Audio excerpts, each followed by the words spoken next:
warahmatullahi wabarakatuh. Saya Cynthia Ramawati, BP 1910 1155 310578 dari kelas manajemen 12. Baiklah, di sini saya akan menjelaskan tentang proses rekrutmen, seleksi, dan penempatan dengan mata kuliah Manajemen Sumber Daya Manusia. Dosen pengampu Ibu Mardatila Fitri Sopali, SEMM. Yang pertama, rekrutmen. Pengertian rekrutmen. Rekrutmen adalah proses pencarian sumber daya manusia untuk memenuhi kebutuhan sumber daya manusia dalam organisasi, atau proses mencari tenaga kerja dan mendorong serta memberikan suatu harapan dari mereka untuk melamar pekerjaan pada perusahaan. Tujuan rekrutmen. Tujuan rekrutmen ada dua, yaitu tujuan umum dan tujuan khusus. 1. Tujuan umum.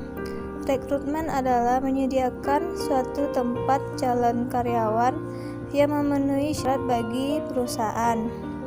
2. Tujuan khusus. Rekrutmen adalah untuk mempersiapkan seleksi agar dapat terpenuhi calon yang memenuhi syarat berdasarkan perencanaan SDM dan analisis pekerjaan. C. Sumber rekrutmen. Ada dua sumber rekrutmen menurut Jackson tahun 2006, yaitu 1. Sumber internal. Sumber internal merupakan sumber yang berasal dari dalam organisasi melalui promosi karyawan yang sudah bekerja, transfer dari satu bagian dengan bagian lainnya, ataupun penarikan kembali karyawan yang pernah bekerja di suatu organisasi, meliputi penempatan kerja, penawaran pekerjaan, inventaris keahlian. 2. Sumber eksternal. Sumber eksternal merupakan sumber yang berasal dari luar organisasi, meliputi institut pendidikan, iklan atau media, agen pemerintah dan swasta. Langkah-langkah proses rekrutmen. 1. Menganalisis kebutuhan posisi dan posisi. 2. Merencanakan proses rekrutmen. 3. Pasang lowongan. 4. Memproses lamaran kerja dan melakukan wawancara. 5. Pilih kandidat yang cocok dan berikan kesempatan kerja. Yang kedua, seleksi. Pengertian seleksi. Seleksi adalah usaha pertama yang dilakukan perusahaan untuk memperoleh karyawan yang kualifikasi dan kompeten yang akan menjabat serta mengerjakan semua pekerjaan pada perusahaan. Tujuan seleksi. Tujuan seleksi tersebut diantaranya: 1. Menjamin perusahaan memiliki karyawan yang tepat untuk suatu jabatan atau pekerjaan. 2. Memastikan keuntungan investasi SDM perusahaan. 3. Mengevaluasi dalam mempekerjakan dan menempatkan pelamar sesuai minat. 4. Memperlakukan pelamar secara adil dan meminimalkan diskriminasi. 5. Memperkecil munculnya tindakan buruk karyawan yang seharusnya tidak diterima.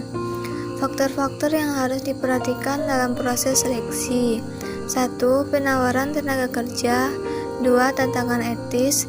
3. Kesamaan kesempatan dan tantangan organisasi. Langkah-langkah dalam proses seleksi. 1. Penerimaan surat lamaran. 2. Penyelenggaraan ujian. 3. Wawancara seleksi. 4. Pengecekan latar belakang dan surat referensi. 5. Evaluasi kesehatan. 6. Wawancara oleh manajer yang akan menjadi atasan langsung. 7. Pengenalan pekerjaan. 8. Keputusan atas lamaran. Yang ketiga, penempatan. Pengertian penempatan. Penempatan adalah pengelompokan para karyawan pada posisi kerja tertentu. Hal ini khususnya terjadi pada karyawan baru, atau penempatan tugas bagi pegawai baru dan penugas baru bagi pegawai lama. Kebutuhan penempatan staf dipenuhi melalui dua cara, yaitu membawa dari pihak luar perusahaan dan penugasan kembali yang ada, atau disebut sebagai penempatan dari dalam. Strategi keputusan penempatan. 1. Tempatkan individu yang mampu dalam pekerjaan yang prioritas tertinggi.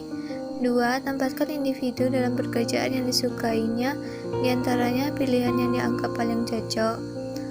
Manfaat penempatan: 1. Kinerja yang baik. 2. Mampu bekerja sama dengan orang-orang lain dengan mudah dan memasukkan diri. 3. Mempertahankan semangat yang tinggi. Jenis-jenis penempatan. 1. Promosi. Promosi memiliki manfaat baik bagi perusahaan maupun karyawan. 1. Promosi dapat memungkinkan perusahaan memanfaatkan kemampuan karyawan untuk memperluas usahanya. 2. Promosi dapat mendorong tercapainya kinerja karyawan yang baik.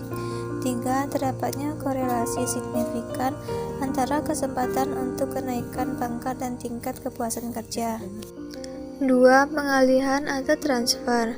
Pengalihan dan penurunan pangkat adalah dua kegiatan penempatan karyawan pokok yang terjadi di sebuah perusahaan. Pengalihan sangat bermanfaat bagi pemegang jabatan karena pengalamannya dapat dialihkan kepada seseorang dengan keterampilan dan perspektif berbeda yang membuat orang itu menjadi pekerja dan kandidat yang lebih baik. 3. Penurunan pangkat atau demosi. Penurunan pangkat dapat pula dikatakan sebagai penugasan kembali dari seseorang karyawan ke posisi pekerja yang lebih rendah dengan gaji atau upah yang lebih kecil, serta kualifikasi, keterampilan, dan tanggung jawab yang lebih rendah. Sekurang-kurangnya ada 5 alasan mengapa penurunan pangkat terjadi, yaitu 1. Promosi yang gagal. 2. Ketidakmampuan melaksanakan pekerjaan yang ditugaskan kepada karyawan bersangkutan. 3. Kapasitas karyawan yang kurang. 4. Pengurangan kapasitas perusahaan. 5. Sukarela yang diminta oleh pengusaha berdasarkan motif alasan personal. 4. Program penempatan pekerjaan. Perusahaan menginformasikan kepada para karyawan tentang adanya kualifikasi dan pembukaan kesempatan kerja yang belum terisi. Pengumuman penempatan kerja mengundang karyawan yang berkualifikasi untuk melamar.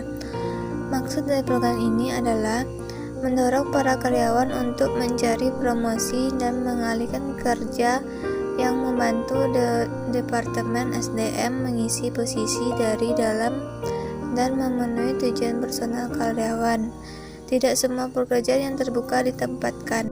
Jadi, kesimpulannya dapat disimpulkan bahwa rekrutmen, seleksi, dan penempatan merupakan salah satu proses penting yang saling berhubungan untuk mendapatkan karyawan yang berkualitas seperti yang diharapkan oleh perusahaannya. Baiklah, sekian materi yang telah saya jelaskan. Assalamualaikum warahmatullahi wabarakatuh.